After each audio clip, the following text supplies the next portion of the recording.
बिना कपड़ों के अपने शरीर को चादर के नीचे महसूस करते हुए उसने अपने हाथों की मुठ्ठियां कसी हुई थी।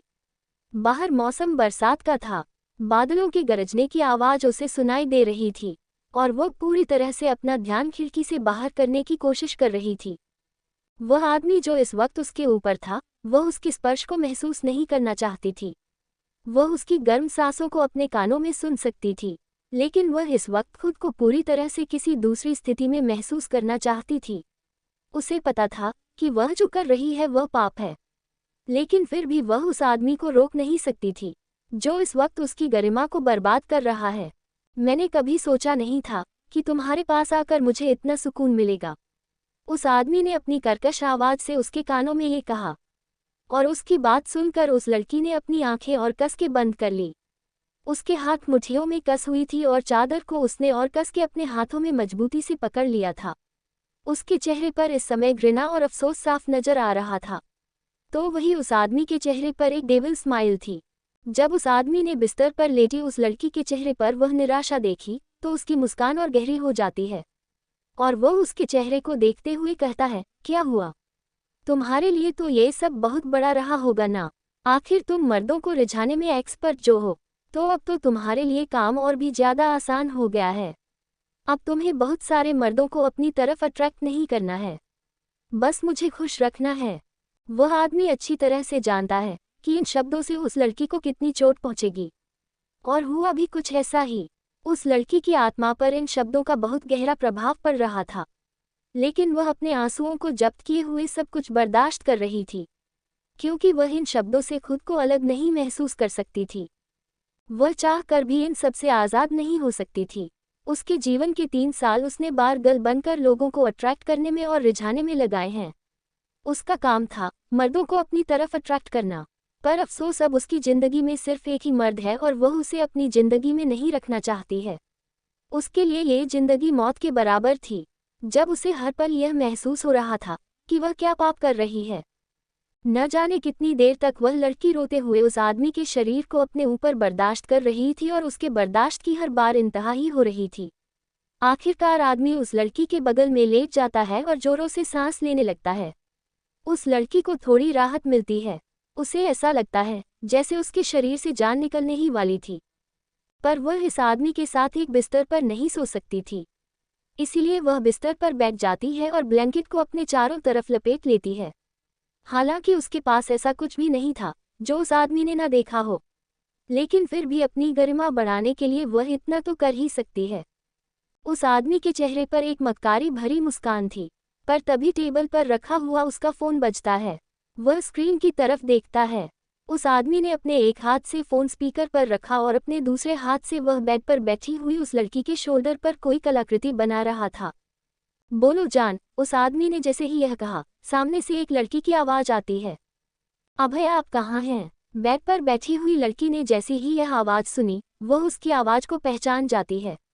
उसने बस हल्की सी तिरछी निगाहों से फ़ोन की स्क्रीन को देखा और फ्लैश हो रहे हैं नाम को देखकर वह फिर से अपराध बोध में गिर जाती है। आर्या, वह इस आदमी की पत्नी है जिसका नाम है अभयदेव कोटियान।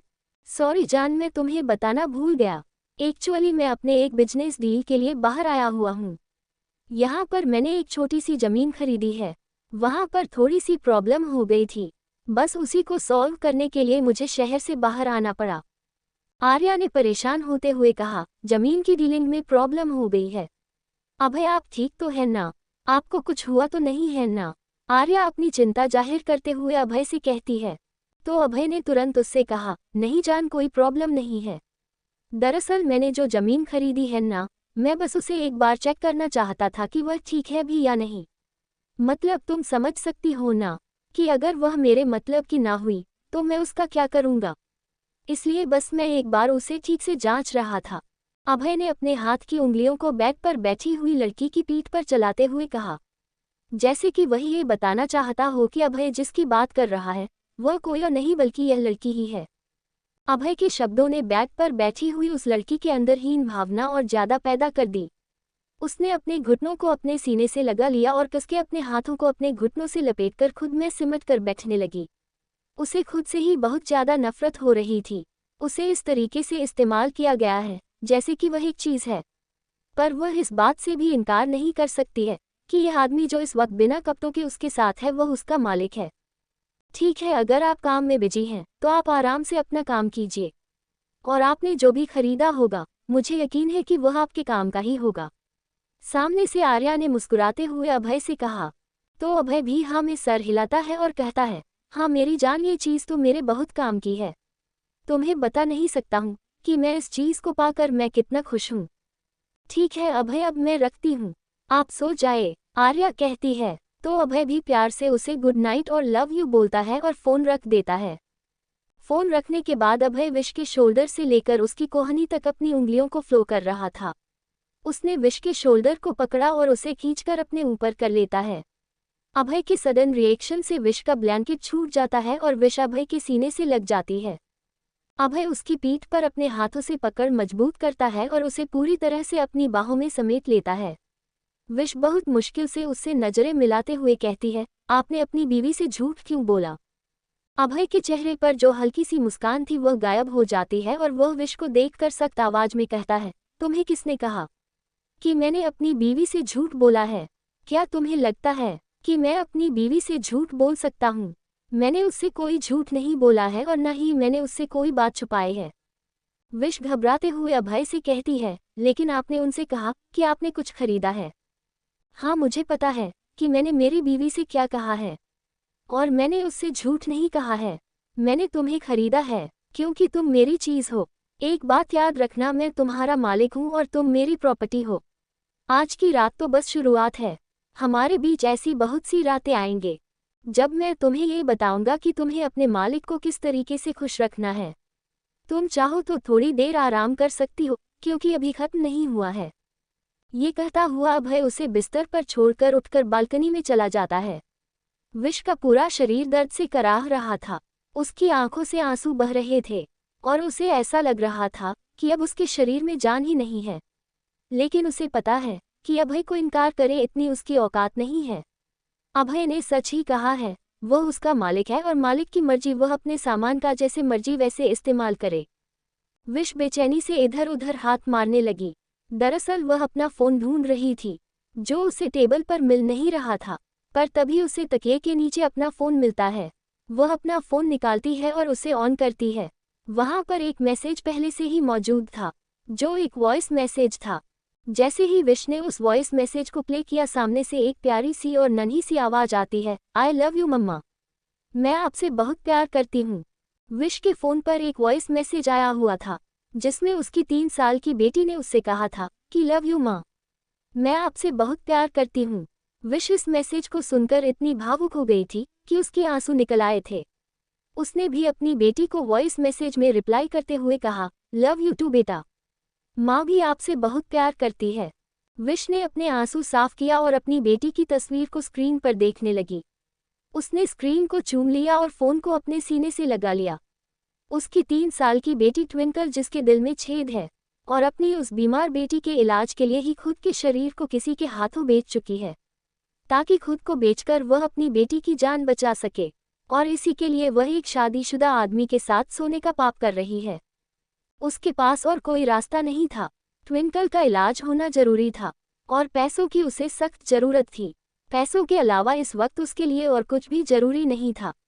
उसने फ़ोन स्क्रीन पर ट्विंकल की तस्वीर पर प्यार से हाथ फेरा और फिर उसे एक साइड टेबल पर रखने लगी। लेकिन तभी उसकी नज़र टेबल पर मौजूद एनवील पर पड़ी जो थे अभय के साथ उसके कॉन्ट्रैक्ट के पेपर, और उस कॉन्ट्रैक्ट पर लिखा हुआ था विश का भविष्य, और साथ ही उस टेबल के ठीक सामने रखी हुई थी एक फ़ोटो फ्रेम जिसमें अभय अपनी पत्नी आर्या को लेकर खड़ा था और वह दोनों एक हैप्पी कपल की तरह लग रहे थे। उस तस्वीर को देखकर विश को खुद से और ज़्यादा नफरत होने लगी थी। वह एक औरत हो के दूसरी औरत का घर बर्बाद कर रही थी, पर वह इस समय बहुत लाचार थी। उस राक्षस ने उसे इतना मजबूर बना दिया था कि उसे यह करना ही पड़ा था। विश अपने ख्यालों में उस दिन को याद करने लगती है जो दिन उसकी जिंदगी का सबसे मनहूस दिन था। 1 महीने पहले, ट्विंकल बेटा जल्दी से उठ जाओ, देखो तुम्हारा फेवरेट आलू का पराठा तैयार है, और अपनी उस कुंभकर्ण मौसी को भी उठा दो। मुझे तो समझ ही नहीं आ रहा है वह तुम्हें संभाल रही है या मैं तुम दोनों को संभाल रही हूँ। अच्छा हुआ तू मुझे संभाल रही है, वरना जैसी मेरी हरकतें हैं ना, कभी कभी तो मेरा खुद का मन करता है अपने आप को थप्पड़ मारने का। एक लड़की कमरे से बाहर आते हुए कहती है। इस लड़की की उम्र 20 साल की थी और चेहरे पर नींद भरी हुई थी। ये है इस घर के मकान मालिक की बेटी और विश की सबसे अच्छी दोस्त जिया। जिया अपनी अधूरी आंखों के साथ डाइनिंग टेबल पर बैठती है और कहती है, एक कप चाय बना दे यार, नींद ही नहीं खुल रही है। विश पराठे को प्लेट में रखते हुए कहती है, नींद कहाँ से खुलेगी जब सुबह 4 बजे तक मैडम की ऑनलाइन चैटिंग चलती रहेगी। तो तुम्हारे पापा ने तुम्हें इतना बड़ा घर बनाकर इसलिए दिया था कि तुम अकेले में रहकर यहाँ पर पढ़ाई कर सको। और तुम क्या कर रही हो, रात रात भर लड़कों के साथ चैट करती रहती हो। जिया भी अपना मुंह बनाते हुए कहती है, प्लीज़ तू मेरी दोस्त है, मेरी मम्मी की तरह मुझे ज्ञान मत दे, देना ही है तो जल्दी से एक कप चाय दे दे। मम्मी। अचानक से ट्विंकल की चिल्लाने की आवाज़ कमरे से आती है। उसकी आवाज़ सुनकर विश का दिल जोरों से धड़कने लगता है। वह जल्दी से कमरे की तरफ भागती है। साथ में जिया भी घबराते हुए कमरे की तरफ भागने लगती है। वह दोनों कमरे में गए। विश कमरे में इधर उधर नज़र दौड़ते हुए ट्विंकल को ढूंढती है और घबराते हुए कहती है, ट्विंकल ट्विंकल बेटा कहाँ हो तुम। तभी एक छोटी सी प्रिंसेस बेड के कोने पर उसे एक छोटी सी बच्ची नजर आती है, जो कि रजाई के अंदर खुद को छुपाए हुए बैठी थी। जिया बेड के पास जाती है और उस रजाई को हटाती है तो सामने से ट्विंकल का प्यारा सा चेहरा नजर आता है। उसकी बड़ी बड़ी गोल सी आंखें जो डर से घबरा रही थी, और उसका छोटा सा मासूम चेहरा जो इस समय पिला पड़ा हुआ था। विश जल्दी से ट्विंकल के पास आते हुए कहती है, ट्विंकल क्या हुआ बेटा, आप चिल्लाई क्यों। ट्विंकल सामने टीवी पर चल रहे प्रोग्राम की तरफ इशारा करते हुए कहती है, मम्मी वह देखो, उसमें अभी एक मॉन्स्टर आएगा जो उस प्रिंस को उठाकर ले जाएगा। ट्विंकल की मासूम भरी बात सुनकर उन दोनों की घबराहट कम होती है और वह दोनों एक सुकून की सांस लेते हैं। जिया ट्विंकल के पास बैठती है और वह ट्विंकल को उठाकर अपनी गोद में बिठाते हुए कहती है, अच्छा तो हमारी प्रिंसेस उस मॉन्स्टर से डर रही है। अरे मौसी ने तुम्हें सिखाया था ना कि मॉन्स्टर का मुकाबला कैसे करना चाहिए। ट्विंकल हमें सर हिलाती है और कहती है, हाँ मौसी मुझे याद है, आपने कहा था कि पेपर स्प्रे उसकी आंख में मार देना। अगर पेपर स्प्रे नहीं मिलता है तो कोई चीज़ उठाकर उसका सर फोड़ देना। अपनी बेटी के मुंह से ये सब बात सुनकर विश हैरान हो जाती है और कहती है, जिया ये तुमने क्या सिखाया है मेरी बेटी को, यह मारना काटना सर फोड़ देना। मेरी मासूम बच्ची को इन सब से दूर रखो। तुम्हारी मासूम बच्ची को किंडरगार्टन में बच्चे परेशान कर रहे थे और जब से उसने फाइट करना सीखा है ना, तब से किसी की हिम्मत नहीं है मेरी सुपर वुमन से पंगा लेने की। विश की आंखें हैरानी से बड़ी हो जाती है। सच में इन दोनों की जोड़ी तो नेक्स्ट लेवल है। वह ना में सर हिलाती है और वह दोनों हंसने लगते हैं। विश टीवी बंद करती है और ट्विंकल से कहती है, चलो अब तुम दोनों जल्दी से बाहर आओ, मैंने नाश्ता तैयार कर दिया है, मुझे उसके बाद काम पर भी जाना है। जिया जल्दी से ट्विंकल को तैयार करके बाहर लेकर आओ। जिया ट्विंकल को गोद में उठाते हुए विश को देखकर कहती है, तुम नाश्ता करके अपने काम पर चली जाओ। ट्विंकल को नाश्ता करवाकर मैं उसको किंडरगार्टन में छोड़ दूंगी। आज मुझे ज़्यादा काम नहीं है तो मैं थोड़ा लेट निकलूंगी, पर तुम्हारी जॉब का टाइम हो रहा है, तुम्हें जल्दी निकलना चाहिए। विश मुस्कुराते हुए हाँ में सर हिलाती है और ट्विंकल के माथे पर एक प्यारा सा किस करते हुए वह उसके कमरे से निकल जाती है। जिया अपनी स्कूटी चला रही थी और ट्विंकल स्कूटी के आगे खड़ी थी। वह पूरे रास्ते अपनी राइड एंजॉय करते हुए जा रही थी और जिया की स्कूटी के पीछे विश बैठी हुई थी। वह दोनों मुस्कुराते हुए ट्विंकल की उन बचकानी बातों को सुन रहे थे। ट्विंकल का किंडरगार्टन आ जाता है। जिया ट्विंकल को स्कूटी से संभाल कर नीचे उतारती है और उसके बाद विश भी नीचे उतर जाती है। वह ट्विंकल का बैग और वाटर बॉटल उसे देती है और प्यार से उसके माथे को चूमती है। ट्विंकल मुस्कुराते हुए कहती है, मम्मा आप मुझे लेने आओगी ना। विश का चेहरा थोड़ा उदास हो जाता है और वह कहती है, बेटा मम्मा को तो काम है, मम्मा नहीं आ पाएगी, लेकिन मासी आपको लेने आ जाएगी। ट्विंकल खुश हो जाती है और जिया को देखने लगती है तो जिया ट्विंकल के बाल हल्के से सामने से बिगाड़ते हुए कहती है, डोंट वरी मेरी प्रिंसेस, मैं आपको लेने जरूर आऊंगी और हम दोनों आपकी मम्मा की एब्सेंस में वीडियो गेम खेलेंगे। तुम दोनों मेरी गैर मौजूदगी में क्या करते हो क्या नहीं करते हो इससे मुझे कोई लेना देना नहीं है। मैं बस इतना चाहती हूँ कि जब मैं घर वापस आऊँ तो ट्विंकल का होमवर्क पूरा हो जाना चाहिए, और अगर ऐसा नहीं हुआ तो तुम दोनों को ट्विंकल ट्विंकल लिटिल स्टार दिखा दूंगी, बाहर गार्डन में खड़ा करके। विश के डांटने पर वह दोनों मुंह बनाकर एक दूसरे को देखने लगती है और फिर एक साथ हंस देती है। विश को पता चल जाता है इन दोनों का कुछ नहीं हो सकता है।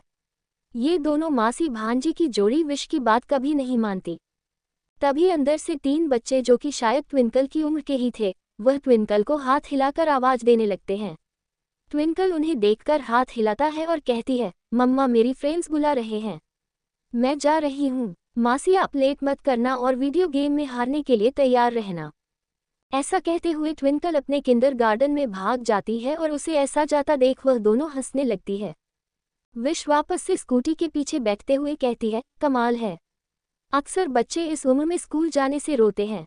और एक मेरी बेटी है जो खुद कहती है कि मुझे स्कूल से घर मत लाया करो क्योंकि वहाँ उसके फ्रेंड होते हैं।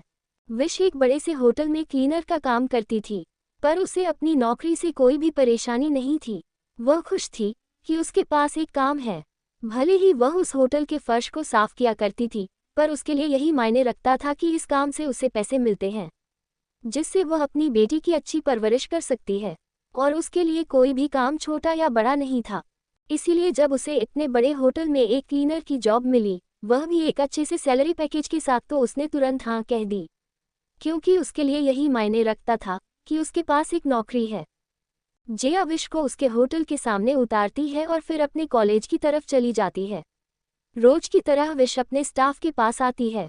वो अपनी यूनिफॉर्म पहनती है और अटेंडेंस लगाकर वह पोछे की बाल्टी उठाती है और 6th फ्लोर की तरफ चली जाती है जहां आज उसे सफाई करनी थी। किंडरगार्टन में ट्विंकल अपने दोस्तों के साथ अपने क्लासरूम में थी। उसके टीचर ने आज उसे सुंदर से फूल को कलर करना सिखाया था और वह अपने दोस्तों के साथ मिलकर उसे कलर भी कर रही थी। तभी वहां पर उनके क्लास की एक लड़की आती है।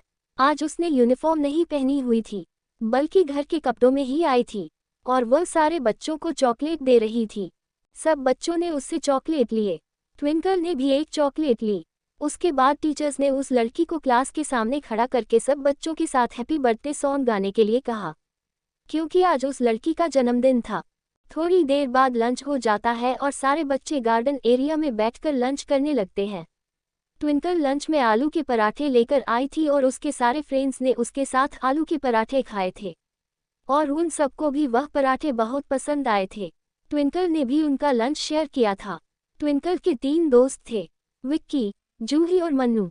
इन तीनों के अलावा ट्विंकल उनकी सबसे अच्छी और बेस्ट फ्रेंड थी। वह चारों ही एक साथ क्लासरूम में बैठा करते थे और उन चारों की ही दोस्ती सबसे अलग नजर आती थी। इतनी कम उम्र में भी इन चारों की दोस्ती को देखकर हर कोई खुश हो जाया करता था क्योंकि यह चारों हमेशा एक दूसरे का सहारा बनते थे और एक दूसरे के साथ ही रहते थे। वह लड़की गार्डन एरिया में अपनी फ्रेंड्स के साथ खेल रही थी जो आज घर के कपड़ों में आई थी और आज उसका बर्थडे था। उसे देखकर जूही कहती है, मनु ये फ्रॉक तुझे कुछ जानी पहचानी नहीं लग रही है। मनु ने हाँ में सर हिलाते हुए कहा, हाँ ऐसी ही फ्रॉक तो मेरे पास भी है लेकिन उसका कलर दूसरा है। मैं भी तो पहन कर आई थी एनुअल डे पर, तुम लोगों ने देखा तो था। विक्की जल्दी से कहता है, अरे हाँ ऐसी फ्रॉक तो तेरे पास भी है लेकिन इसकी पिंक कलर की है और तेरी शायद रेड कलर की है, तभी हम कहें इसने तेरे कपड़े क्यों पहन रखे हैं। विक्की के ऐसा कहते ही वह लड़कियां आपस में हंस पड़ती है और उन्हें देखकर विक्की मुंह बनाते हुए कहता है, क्या यार, मेरे ग्रुप में तो सिर्फ लड़कियां ही लड़कियां हैं, मैं तो बातें भी लड़कियों जैसी ही करने लगा हूँ। तुम लोग किसी लड़के से क्यों नहीं दोस्ती करती हो। उसकी बात पर ट्विंकल उसके सर पर हल्का सा मारते हुए कहती है, तू इकलौता ही काफी है हमारा दोस्त, हम सब तुझे ही नहीं संभाल पा रही है, एक और कहाँ से संभालेंगे। ट्विंकल की बात पर भी वह दोनों हंसने लगती है और ट्विंकल भी उनके साथ हंसते रहती है। उसके बाद विक्की अपना सर सहलाते हुए कहता है, अच्छा ठीक है, अरे मैं तो तुम लोगों को ये बताना ही भूल गया हूँ, मेरे पापा छुट्टियों से वापस आ गए हैं और वह मेरे लिए बहुत सारे खिलौने लेकर आए हैं। सुबह पापा बहुत थक गए थे इसलिए मैंने उनसे नहीं पूछा, लेकिन कल मैं वह सारे खिलौने लेकर आऊँगा और तुम्हें दिखाऊंगा, तुम्हें उनमें से जो पसंद आए तुम रख लेना। विक्की की बात पर वह तीनों लड़कियां मुस्कुरा उठती है। मनु भी कहती है, हाँ मेरे पापा भी जब बाहर जाते हैं तो वह मेरे लिए कुछ न कुछ जरूर लेकर आते हैं। जूही ने भी कहा, और नहीं तो क्या, मेरे पापा भी वह फ्रॉक मेरे लिए लेकर आए थे और उन्होंने कहा है कि वह इस बार जब बाहर जाएंगे तो इम्पोर्टेंट चॉकलेट लेकर आएंगे। मैं वह चॉकलेट तुम लोगों के लिए लेकर भी आऊंगी। हम सब मिलकर खाएंगे। उन सब की बात सुनकर ट्विंकल का चेहरा उदास हो जाता है। जूही ने ट्विंकल से पूछा, ट्विंकल तुम्हारे पापा तुम्हारे लिए कुछ नहीं लाते हैं क्या? ट्विंकल मायूसी के साथ कहती है, मेरे पापा नहीं है, लेकिन फिर भी मेरे लिए कपड़े तो आते हैं और मुझे चॉकलेट भी मिलते हैं और मुझे खिलौने भी मिलते हैं, पर यह सारी चीज़ मुझे मेरे पापा नहीं ला कर देते हैं, बल्कि मुझे मेरी मम्मी ला कर देती है। जब मेरे पास मम्मी है तो मुझे पापा की क्या ज़रूरत है? उसकी बात सुनकर वह तीनों हैरानी से एक दूसरे को देखते हैं। विक्की कहता है, तुम्हारे पास पापा नहीं है? ट्विंकल मायूसी के साथ ना में सर हिलाती है।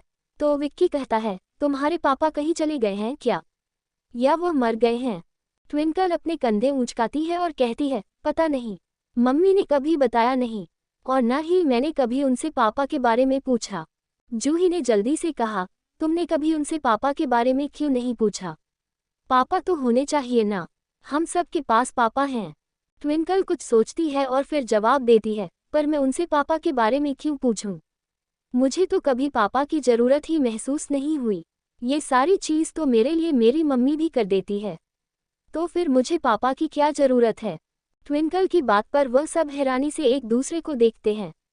पर मनु कहती है, ठीक है, सिर्फ सामान के लिए नहीं और खिलौने और चॉकलेट के लिए भी नहीं, लेकिन पापा तो होने ही चाहिए ना। हम सबके पापा हैं, तुम्हारे भी पापा होंगे, बस तुम्हारी मम्मी तुम्हें बता नहीं रही होगी। तुम उनसे अपने पापा के बारे में पूछोगी तो वह जरूर बताएंगे। सबकी बात सुनकर ट्विंकल सच में पड़ जाती है। आज तक उसने कभी अपने पापा के बारे में जानने की कोशिश नहीं की और ना ही यह पता करने की कोशिश की कि उसके पापा है भी या नहीं। लेकिन इन बच्चों की बातों ने ट्विंकल के मन में एक गहरा असर छोड़ दिया था। ट्विंकल स्कूल से वापस घर आ गई थी और जया भी उसके साथ ही थी, लेकिन जब से वह घर आई थी तब से ही वह किसी सोच में गुम थी। ना तो उसने जया के साथ खेला और ना ही कोई और जिद की जैसा वह बाकी दिनों में करती थी। शाम को जब विश घर वापस आती है तो अपनी बेटी को ऐसा एक जगह शांति से बैठा देख वह हैरान हो जाती है। वह अपनी आंखों के इशारों से जया से पूछता है तो जया अपने कंधे उछालती है और इशारों में ही बताती है कि उसे खुद नहीं पता कि ट्विंकल को आखिर हुआ क्या है। विश ट्विंकल के पास सोफे पर बैठी है, जो चुपचाप बैठी हुई थी। सामने रिमोट रखा था लेकिन उसने टीवी चालू नहीं किया था।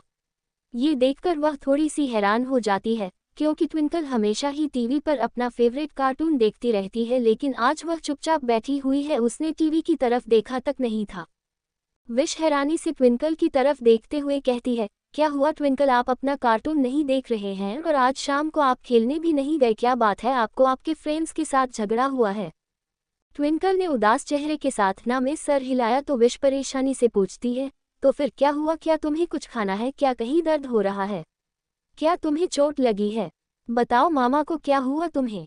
विश जल्दी से अपनी बेटी का हाथ पकड़कर उसे देखने लगती है कि कहीं सच में तो उसे चोट नहीं लगी है। वह उसके चेहरे को भी हर जगह से निहारती है, लेकिन वह पूरी तरह से ठीक थी और ठीक लग भी रही थी, बस चेहरा मुरझाया हुआ था। माँ पापा कहाँ हैं? अपनी बेटी के ये कुछ शब्दों को सुनकर विश पूरी तरह से सहम जाती है।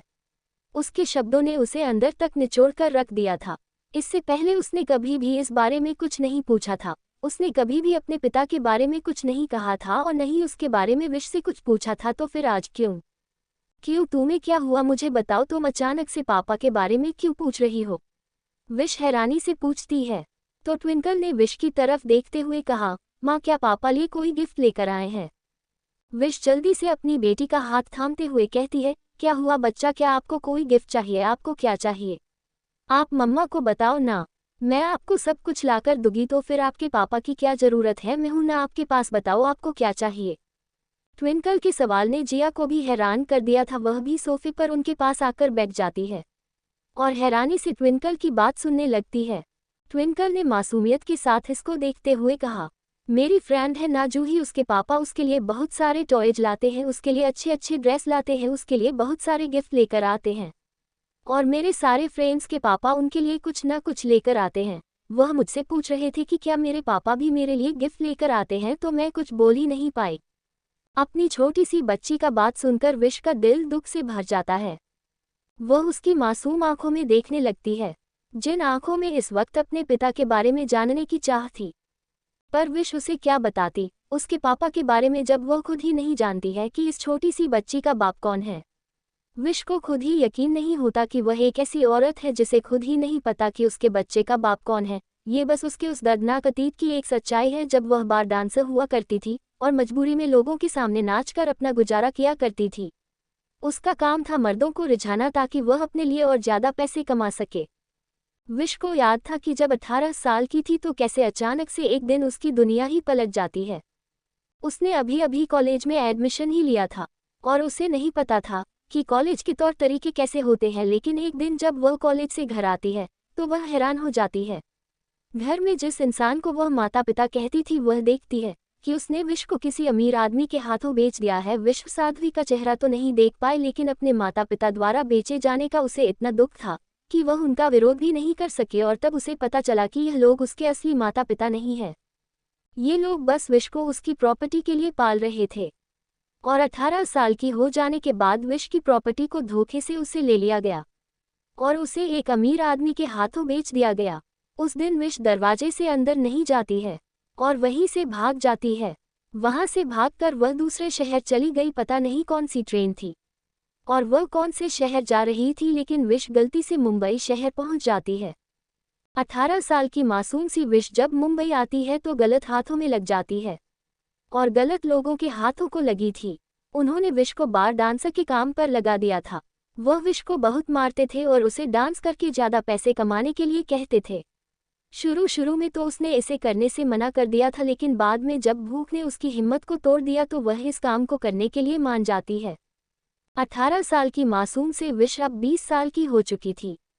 इन 2 सालों के अंदर उस बार क्लब की सबसे फेमस डांसर बन गई थी। ना जाने कितने लोग सिर्फ उसी को निहारने आते थे और उसकी आमदनी भी बढ़ रही थी। उसने अपने लिए पैसा जोड़ना शुरू कर लिया था। अब उसके पास ना कोई परिवार था और ना ही जीने के लिए कोई वजह थी, तो उसने सोचा अपनी जिंदगी ऐशो आराम से गुजरेगी। लेकिन एक दिन उसकी जिंदगी पूरी तरह से बदल गई जब उसे बार के मैनेजर ने ये बताया कि उसे एक प्राइवेट डांस परफॉर्मेंस देनी है। विश कभी भी प्राइवेट डांस परफॉर्मेंस नहीं देती थी, लेकिन जब उसके मैनेजर ने उसे बहुत बार समझाया तो वह उसके लिए मान जाती है। लेकिन जहां उसे प्राइवेट डांस परफॉर्मेंस के लिए भेजा गया था, वह देखती है वहां पर उसके अलावा और कोई नहीं है। यहां पर आने के साथ ही एक वेटर ने उसे जूस दिया था। वह जूस पीकर इंतजार कर रही थी कि कोई ने उसे बताया कि उसे कहाँ परफॉर्मेंस देनी है, पर ऐसा कुछ भी नहीं हुआ। उल्टा उसका सर चकराने लगा और उसे चक्कर आ गए। वह बेहोश हो गई, पर जब अगले दिन वह उठती है तो वह खुद को किसी के बिस्तर पर बिना कपड़ों के पाती है। विश जब अगली सुबह जागती है तो खुद को किसी आदमी के साथ एक बिस्तर पर पाती है, लेकिन वह आदमी विश की तरफ अपनी पीठ करके सो रहा था। इसकी चौड़ी पीठ को देखकर विश को एहसास हो गया था कि उसके साथ क्या हुआ है, और यह सोचने के साथ ही वह पूरी तरह से कांप जाती है। 3 साल के बारगल के करियर में भी उसने कभी भी इस तरीके का कोई काम नहीं किया था। लोग उसके बॉडी को छूकर अपना दिल बहला लिया करते थे, लेकिन कोई भी उसके इतने करीब नहीं आया था कि विश उसके साथ हम बिस्तर हो जाए। उसके साथ जो हुआ उस एहसास के साथ ही वह बुरी तरह से डर गई थी। अभी उम्र ही क्या थी उसकी, 20 साल की तो हुई थी। जल्दी से अपने कपड़े पहन लेती है और उस कमरे से निकल जाती है। उसने उस शख्स की तरफ देखा तक नहीं जो बिस्तर पर दूसरी तरफ चेहरा किए हुए सो रहा था। उस कमरे से निकलकर वह वापस अपने उस क्वार्टर में आती है जहां पर वह बाकी बार गर्ल्स के साथ रहा करती थी। उसने नॉर्मल रहने की पूरी कोशिश की, लेकिन वह हादसा उसके जहन से जा ही नहीं रहा था। तभी एक दिन उसे पता चलता है कि वह मां बनने वाली है, और इस एहसास के साथ ही वह बुरी तरह से डर जाती है। लेकिन उसे एक खुशी यह भी थी, जहां उसके पास जीने की कोई वजह नहीं थी और कोई जरिया नहीं था, तो वहीं अब उसकी आने वाली संतान उसके जीने की वजह बन रही थी। पर वह अपने बच्चे को ऐसी जगह पर जन्म नहीं देना चाहती थी। एक चौल का कमरा और बार डांसर माँ, ऐसी जिंदगी शायद कोई भी माँ अपने बच्चों को नहीं देना चाहेगी। इसीलिए बार डांसर बनकर उसने जो भी पैसे कमाए थे वहां से उसने सारे पैसे लिए और एक दिन वहां से भाग गई। पर इस बार वह एक नई उम्मीद के साथ भागी थी। इस बार वह एक नए सपने के साथ भागी थी, एक नई जान के साथ, एक नए सफर के लिए। उसने बस एक ही चीज मांगी थी, अपने बच्चों के लिए एक अच्छा भविष्य। परवाह नहीं थी यह बच्चा किसका है, उसके लिए यह बच्चा सिर्फ उसका था। अपनी सारी कमाए हुई पैसों के साथ उसने मुंबई छोड़ दिया था। और पुणे में आकर रहने लगी थी। यहाँ पर आकर उसने छोटी मोटी नौकरियां करना शुरू कर दिया। घर में साफ सफाई का काम, होटल और रेस्टोरेंट में झाड़ू पोछा लगाने का काम, कहीं पर खाना बनाने का काम तो कहीं पर बच्चे संभालने का काम। उसने हर छोटी मोटी को नौकरी की जो उसके लिए उस समय पैसे कमाने का जरिया बन रही थी। और इन्हीं नौकरियों से गुजरते हुए एक दिन उसे एक कपड़ा कंपनी में जूनियर असिस्टेंट के तौर पर रखा गया था। विश को लगा यह उसके दर्द का अंत है, उसके पास एक अच्छी नौकरी होगी। यहाँ पर वह नौकरानी नहीं होगी जिसे घर के काम करने से आज़ादी मिल सकेगी और अपनी बेटी की भी अच्छी तरह से देखभाल कर सकेगी। लेकिन ऐसा नहीं हुआ। जब ट्विंकल 1.5 साल की हुई तब वो एक दिन अचानक से बेहोश हो गई। पास के अस्पताल में ले जाने पर पता चला कि ट्विंकल की दिल में छेद है और उसके इलाज में बहुत पैसे लगेंगे। हालांकि सरकारी इलाज के जरिए ट्विंकल का बहुत हद तक इलाज हो रहा है, लेकिन फिर भी ऑपरेशन के लिए जो पैसे चाहिए इतनी हैसियत विश की नहीं है। डॉक्टर ने विश की हालत पर तरस खाकर उसे एक बड़े डॉक्टर के पास रेफर किया, लेकिन वह बड़ा डॉक्टर मुंबई शहर के लीलावती हॉस्पिटल में बैठता है। इसीलिए ट्विंकल को लेकर विश को वापस मुंबई आना पड़ा। किराए के मकान को ढूंढते हुए उसकी मुलाकात हुई जिया से, और कब एक साथी के रूप में जिया उसकी हमदर्द बन गई उसे पता ही नहीं चला। अब जिया और विश दोनों मिलकर ट्विंकल की देखभाल करती हैं। ट्विंकल का इलाज अभी भी चल रहा है, लेकिन थेरेपी और दवाइयां के बाद भी ऑपरेशन जरूरी है। मम्मा आप क्या सोच रहे हो? ट्विंकल की आवाज़ सुनकर विश अपने ख्यालों से बाहर आती है और ट्विंकल को देखने लगती है। ट्विंकल अपनी माँ की आंखों में आंसू देखी है तो वह उदास होते हुए खड़ी हो जाती है। वह अपने छोटे छोटे हाथों से अपने कानों को पकड़ती है और कहती है, सॉरी मम्मा, अगर आपको बुरा लगा हो तो मैं आज के बाद आपसे पापा के बारे में कभी नहीं पूछूंगी, लेकिन प्लीज़ आप रोया मत करो मुझे। आप रोती हुई बिल्कुल भी अच्छी नहीं लग रही है, आप रोएगी तो ट्विंकल भी रोएगी। ट्विंकल की बात सुनकर विश के चेहरे पर मुस्कान आ जाती है। उसने अपने आंसुओं को पोंछा और ट्विंकल को अपने सीने से लगा लिया। सच में एक माँ अपने बच्चों के लिए किसी भी हद तक जा सकती है। इस बात को विश ने साबित कर दिया था। वह ट्विंकल के इलाज के लिए हर मुमकिन कोशिश करेगी, लेकिन अपनी जिंदगी के इस आखिरी सहारे को वह खुद से दूर जाने नहीं देगी, भले ही इसके लिए विश को अपनी ही जिंदगी क्यों ना दांव पर लगानी पड़े। फार्म हाउस के कमरे में विश अपने गुजरे हुए दिनों को सोच रही थी। इस वक्त उसके शरीर पर एक भी कपड़ा नहीं था और अभय उसके बगल में लेटा हुआ था। वह अभी अभी उसके ऊपर से उठा था और विश की हालत बहुत ज्यादा खराब हो रखी थी। कल की पूरी रात उसने अभय का टॉर्चर सहा था और अब उसमें इतनी हिम्मत नहीं थी कि वह उठकर भी बैठ सके, लेकिन उसे उठना तो था ही। जैसे ही वह उठती है उसे दर्द अपने शरीर पर महसूस होता है, पर अभय उसके साथ उठकर बैठ जाता है और उससे कहता है, तुम्हें कौन सा मैराथन दौड़ना है, चुपचाप लेटी रहो। अचानक उसका फ़ोन बजता है। वह अपने फ़ोन पर देखता है तो उसमें उसके असिस्टेंट का नंबर था। वह फ़ोन उठाकर कान पर लगाता है और सामने वाले की बात सुनकर उसके चेहरे पर एक डेविल स्माइल आ जाती है। अभय ने अपने असिस्टेंट से कहा, उसे लेकर तहखाना में पहुंचो, मैं आ रहा हूं। अभय 1 मिनट का भी टाइम वेस्ट नहीं करता है और अपने कपड़े पहनता है और वहां से निकल जाता है। और विश बिना कपड़ों की बेड पर बैठे हुए बस उसे हैरानी से जाता हुआ देखते ही रह जाती है।